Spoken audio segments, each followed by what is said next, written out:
Бисмиллахи-рахмани-рахим. Вие го слушате 8-миот дел од книгата Светска криза и патот до мирот.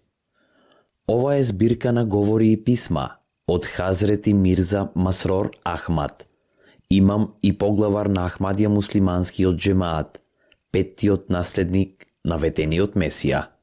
निशा को देख कर इनकार कब तक पेश जाएगा. Дали муслиманите можат да се вклопат во западните општества? Бисмиллахи рахмани рахим, во името на Аллах, милостивиот, дарител без барање, со милосен. До сите почитувани гости, еселаму алейкум, верахметулахи, веберекатуху. Мир и Аллаховите благослови нека бидат на вас. Пред се, сакам да ја изразам својата благодарност на сите гости кои ја прифатија нашата покана да присуствуваат на ова случување. Повеќето од вас добро се запознаени со нашата заедница или имаат стари врски и пријателства со Ахмади муслиманите, и јас сум сигурен дека оние на кои Ахмади заедницата неодамна е представена во своите срца имаат желба да научат нешто повеќе за джемаатот. Вашето присуство докажува дека верувате оти нема никаква опасност или закана за средби и зачувување на контакти со Ахмади муслиманите и со доаѓањето во џамија. Вистина е дека денес кога повеќето вести и извештаи за исламот се негативни, оние од вас кои не се муслимани лесно можат да се загрижат дека посетата на Ахмади џамија може да предизвика тешкотии или пак да предизвика голема штета. Меѓутоа, како што кажав, фактот дека присуствувате на ова случување докажува дека немате страф од Ахмади муслиманите и дека не ги сметате за закана. Тоа покажува дека ги почитувате Ахмади муслиманите и верувате дека се искрени и дека се честни луѓе, токму како и вие и мнозинството луѓе.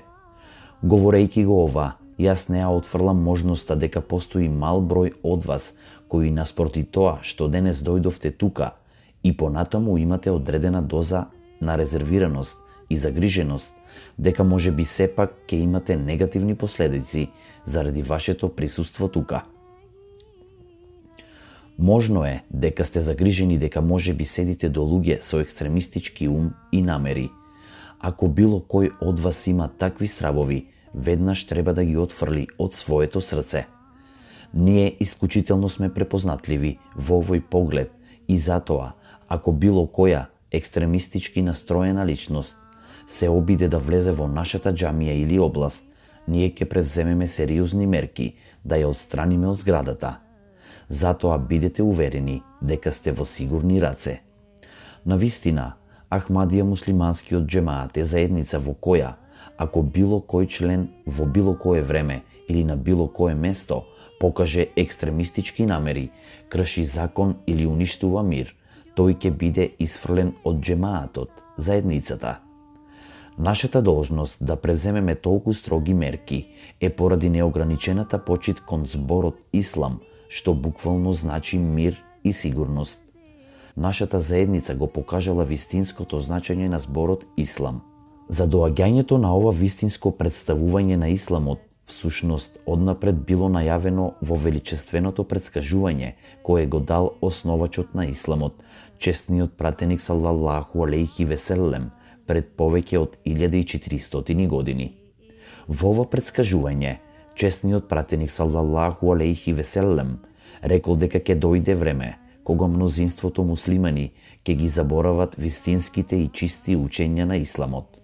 Според тоа предскажување, Аллах во таквото време ќе прати личност, реформатор, Месија и Мехди со цел повторно да воспостави вистински Ислам во светот. Ние, Ахмадија муслиманскиот џемаат, веруваме дека основачот на нашата заедница, Хазрети Мирза Гулам Ахмад алейхи селам од Кадијана, бил таа личност пратена во исполнувањето на ова величествено предскажување. Со Аллаховата милост, оваа заедница напредувала и се расширила во 202 земји во светот. Во секоја од овие земји, локалните луѓе од сите профили и образование и етничка припадност го прифатиле Ахмадијатот. Освен тоа што се ахмади муслимани, тие продолжуваат да ги играат своите улоги како верни граѓани на својата земја. Не постојат никакви спортивности или судири помеѓу нивната љубов кон исламот и нивната љубов кон својата земја. Всушност, и едната и другата верност се преплетени и поврзани. Ахмади муслиманите, каде и да живеат, се жители кои најмногу се држат до законот во целата нација. Јас сигурно можам да кажам, без било какво сомневање, дека овие одлики постојат кај повеќето членови на нашиот џемаат. Поради овие атрибути, кога и да се иселат ахмади муслиманите од една земја во друга, или во случај кога локалните луѓе преминат во Ахмадијатот, ахмади муслиманите никогаш немаат никаква грижа околу вклопувањето во новото општество, нити се грижат за тоа како ќе ја одиграат својата улога во унапредувањето на широкиот делокруг на национални интереси на својата прифатена нација. Каде и да одат, ахмади муслиманите, тие ќе ја сакаат својата земја како што треба да ја сакаат вистинските жители и своите животи ќе ги поминуваат активно, барајќи нешто подобро, посакувајќи го напредокот на својата нација. Исламот е тој кој не подучува да живееме на ваков начин и навистина тој не само од обзир на тоа ни го зборува, туку тој всушност ни наредува да бидеме потполно верни и предадени на земјата во која живееме. Навистина, честниот пратеник саллаллаху алейхи веселем практично истакнал дека љубовта кон својата држава е дел од верата за секој вистински муслиман. Бидејќи љубовта кон својата земја е основен елемент на исламот, како вистински муслиман може да покаже неверство и да ја предаде својата држава и со тоа да ја напушти својата вера. Секој ахмади муслиман на нашите главни случувања и сите членови на нашата заедница, било да се мажи, жени, деца или постари, стануваат и даваат завет, земајки го Бог за сведок. Во тој завет тие ветуваат дека ќе го дадат својот живот, имот, време и чест, не само за својата религија, туку исто така и за својата нација и земја. Според тоа, кој може да докаже дека е поверен жител од оние кои постојано се подсетуваат на служењето на својата нација и од кои постојано се зема завет, ветување, дека секогаш ќе бидат подготвени да ги поднесат сите жртви за својата вера, нација и земја. Може би на некои луѓе ќе им падне на памет прашањето за тоа дека овде во Германија повеќето муслимани доаѓаат од Пакистан, Турција или други азиски земји и кога ќе дојде време да се жртвуваат за својата нација, тие ќе и дадат предност на земјата на своето потекло попрво, одошто на Германија. Значи треба да се објасни дека кога некој го стекнува германското државјанство или националност, тогаш тој потполно станува граѓанин на таа нација. Јас ова го објаснив порано, оваа година, кога одржав говор во германското воено седиште во Кобленц.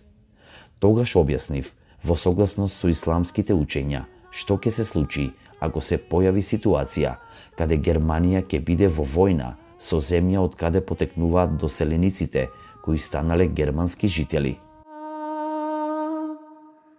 खुदा रुसवा करेगा तुमको मेजाज पाऊं. Ако доселеникот сочувствува кон земјата на своето потекло и смета дека постои ризик да се изгуби врската со родната земја или ќе предизвика штета на Германија, тогаш тој треба веднаш да се одрекне од своето државјанство или од привремениот статус и да се врати во земјата од која потекнува.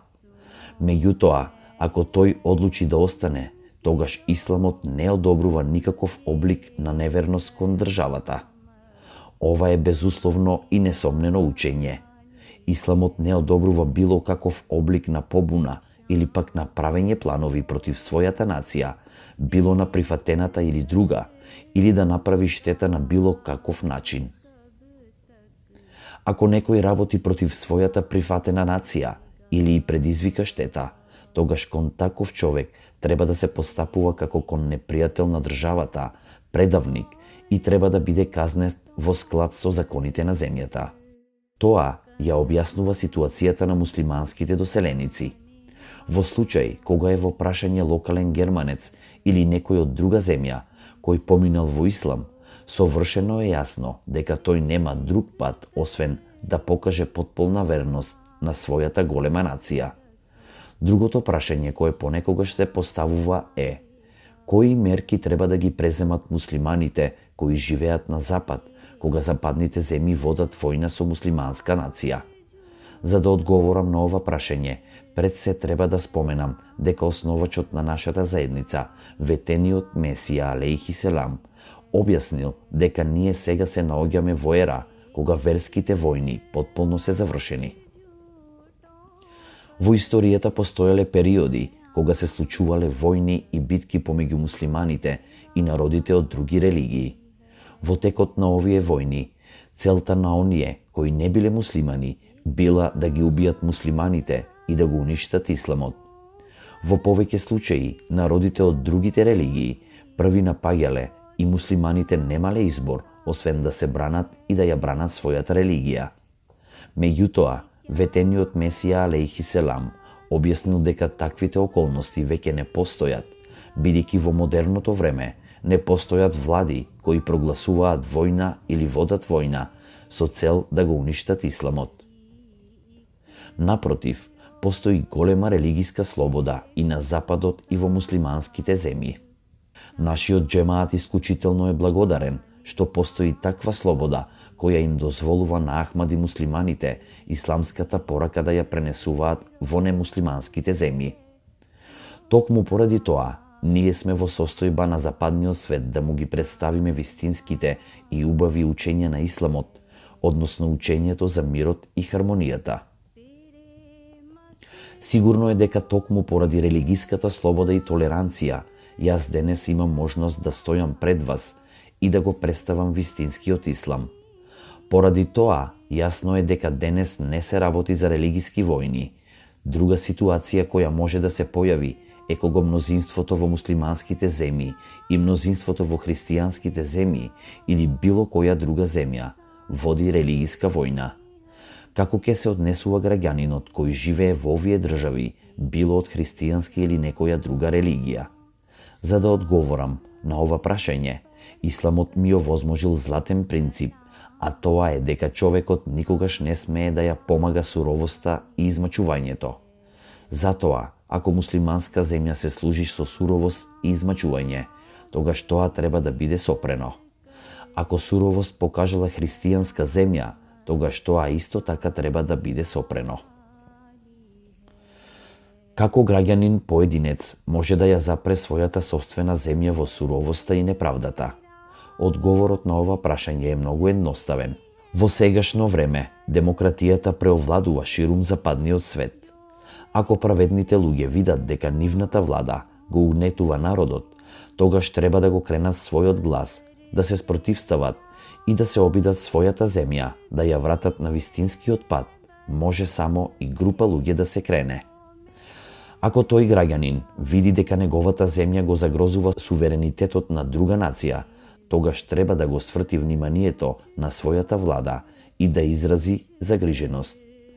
Да се стане и мирно да се изрази загриженост не е побуна ниту востание. Всушност, тоа е израз на вистинска љубов кон сопствената земја. Праведен граѓанин не може да поднесе угледот на неговата земја да биде осрамотен кај меѓународната заедница и така повикувајќи ја својата земја да ги положи сметките, тој ја покажува својата љубов и верност кон неа. Што се однесува до меѓународната заедница и нејзините институции, исламот подучува дека таму кај што земјата е неправедно нападната, другите нации треба да се обединат и да се обидат да го сопрат напаѓачот. Ако нацијата која нападнала се опамети и повлече, не треба да й се наметне строга казна или неправедна одлука поради одмазда. Затоа исламот овозможува одговори и лек за сите можни ситуации.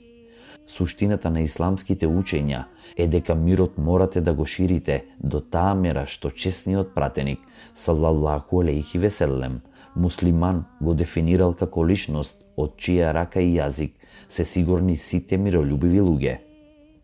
Како што веќе кажав, Исламот подучува дека никогаш не смеете да ја помагате суровоста и измачувањето.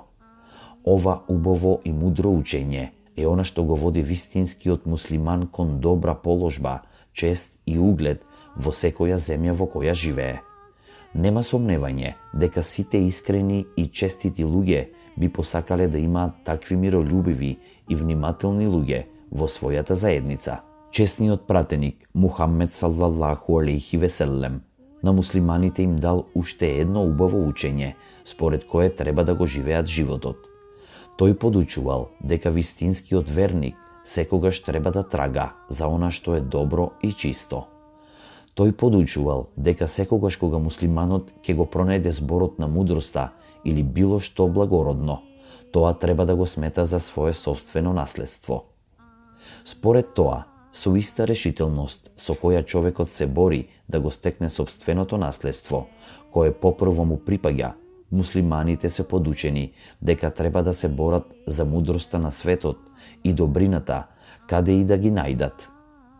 Колку е ова прекрасен совршен водечки принцип во времето кога постои толку многу грижа околу прилагодувањето на доселениците. Муслиманите се подучени дека треба да настојуваат да ги научат добрите страни на општеството, на сите области, на секој град и на секоја земја, со цел да се вклопат во локалните заедници и да развијат взаемна почит. Не е доволно само да се научат одредени вредности, туку муслиманите мора да настојуваат тие вредности да ги прифатат во своите животи. Ова е упатство кое навистина го всадува чувството за заедница и го всадува духот на взаемна доверба и љубов. Навистина, кој може да биде помиролюбив од вистинскиот верник, кој освен исполнувањето на барањата на својата вера, исто така настојува да ги прифати сите добри страни на своето или друго општество. Кој може да го штити мирот и сигурноста повеќе од што тој? Поради средствата на комуникација, кои денес се на располагање, светот денес е познат како глобално село.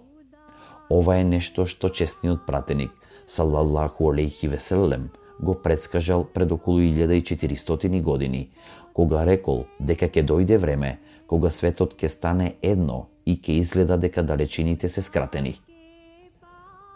Тој рекол дека поради брзите и модерни средства на комуникација, луѓето ќе можат да го видат целиот свет. Всушност, ова е предскажување на честниот Куран, кој тој во детали го објаснил.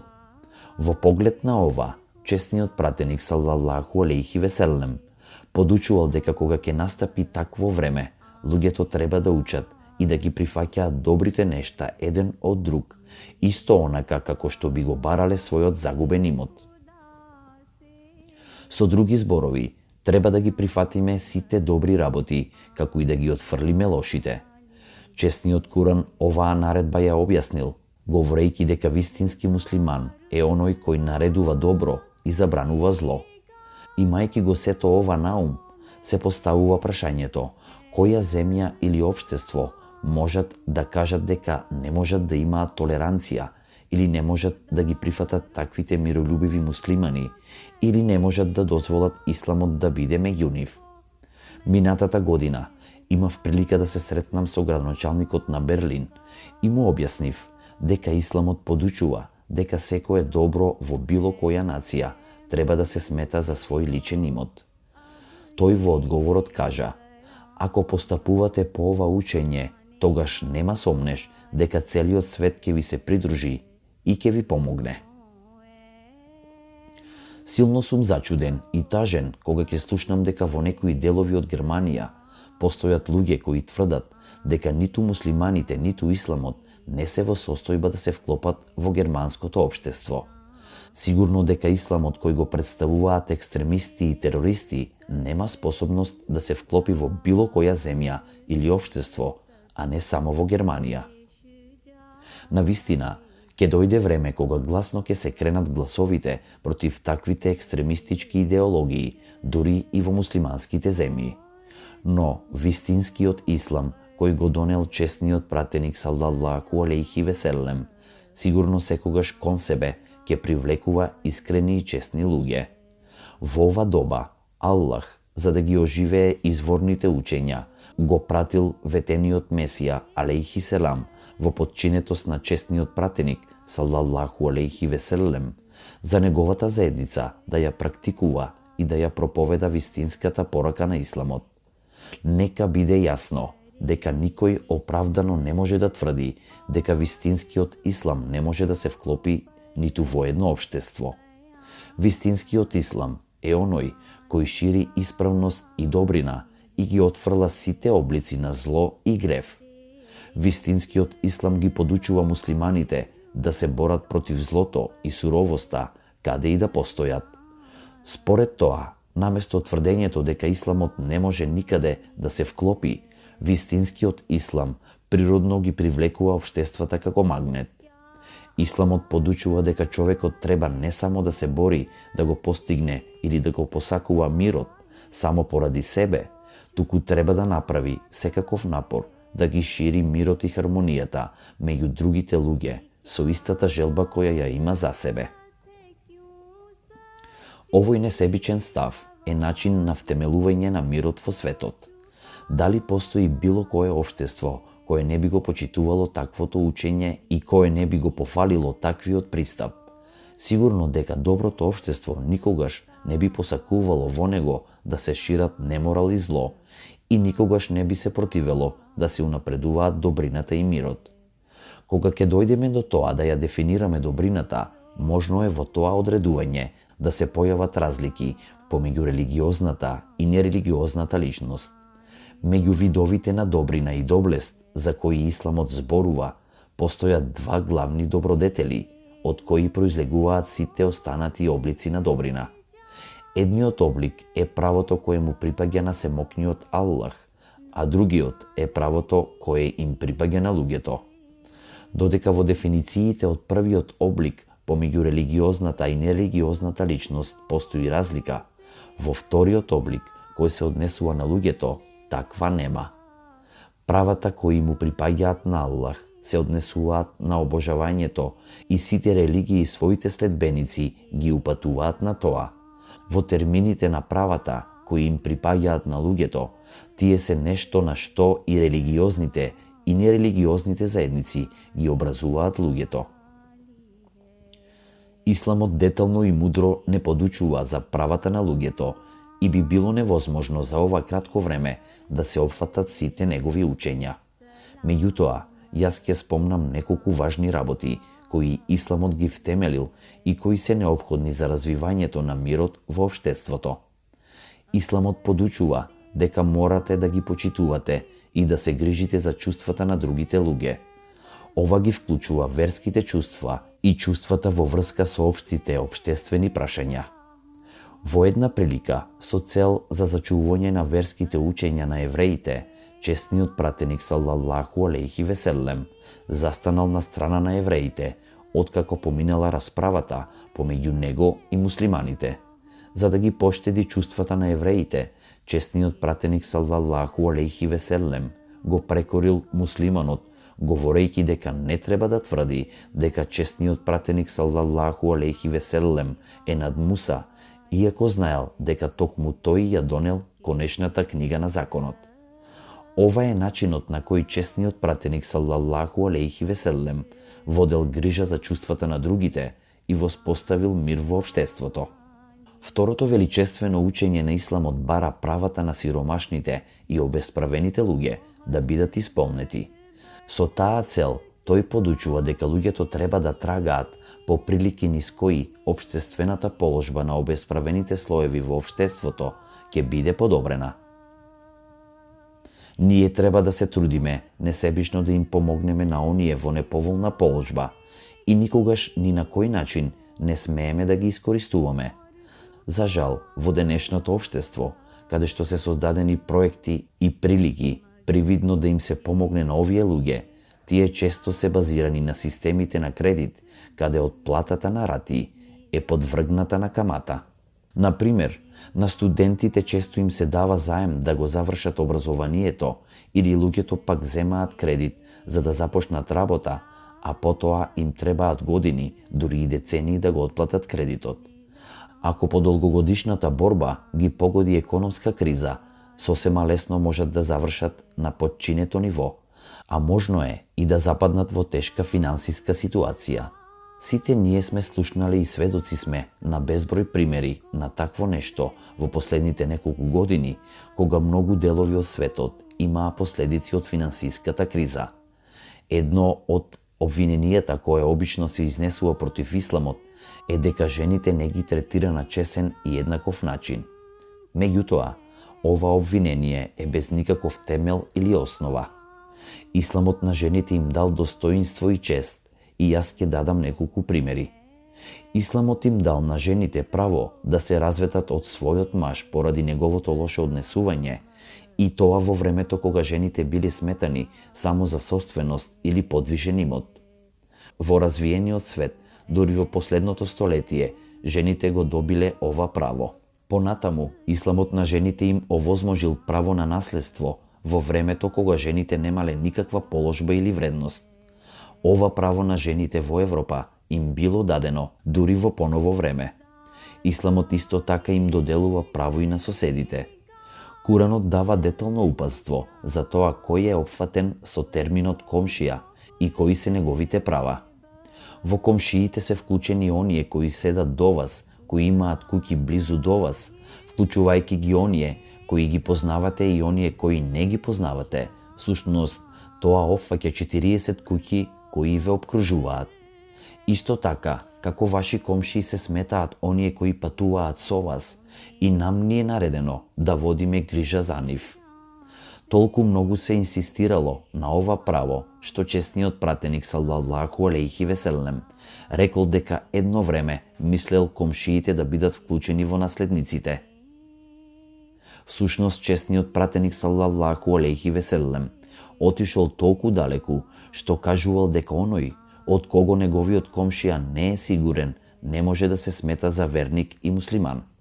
Другата пак наредба на исламот за општествена грижа на другите бара од сите страни да си помагаат едни на други во исполнувањето на должноста кон слабите и ранливите, за да се кренат и да им се подобри положбата. Со цел да ја исполни својата улога во примена на ова учење, Ахмадија муслиманскиот џемаат овозможува почетно и повисоко образование во сиромашните и обесправени делови на светот. Ние ги градиме и водиме училиштата, овозможуваме стипендии и фондови за школарина за високото образование, така што сиромашните можат да дојдат до состојба во која ќе застанат на своите собствени нозе. Наредбата на исламот е дека мора да ги исполните своите барања и договори. Ова ги вклучува сите ветувања кои сте ги дале еден на друг и исто така од секој муслиман се бара да го исполни заветот на верност кој го дал како граѓанин на својата земја. Ова е нешто за што веќе говорев.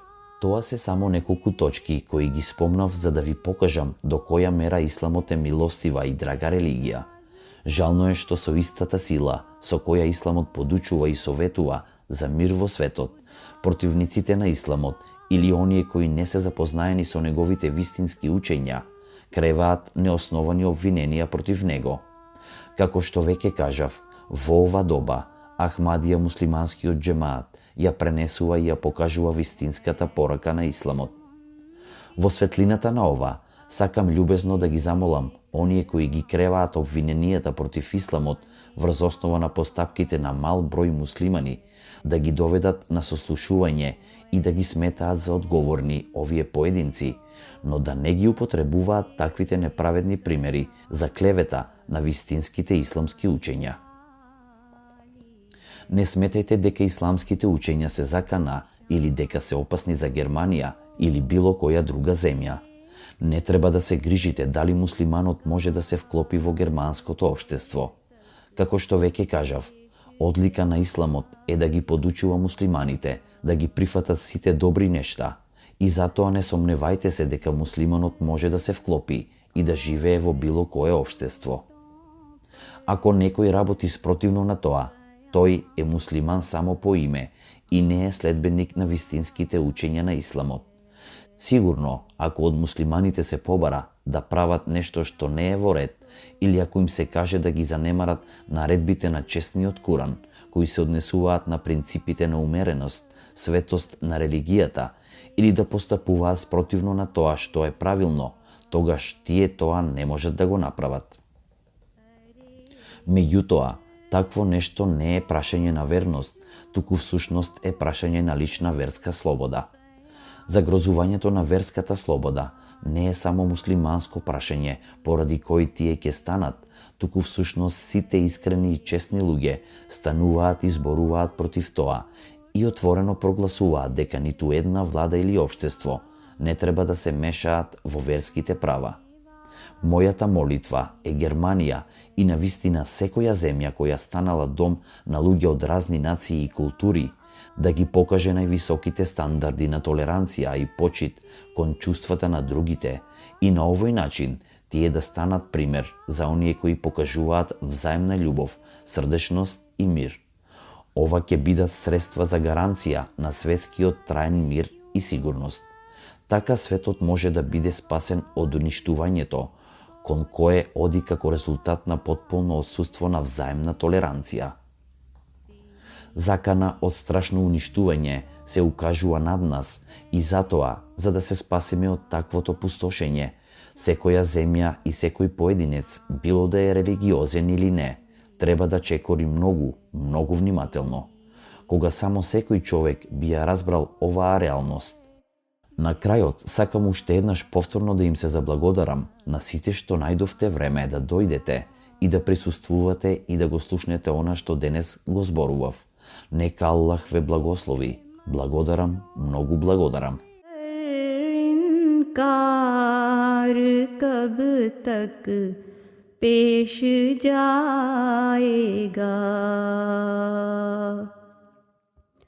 अरे एक और झूठों पर कयामत आने वाली है. Денес го завршивме 8-миот дел од книгата Светска криза и патот до мирот. Еселаму алейкум.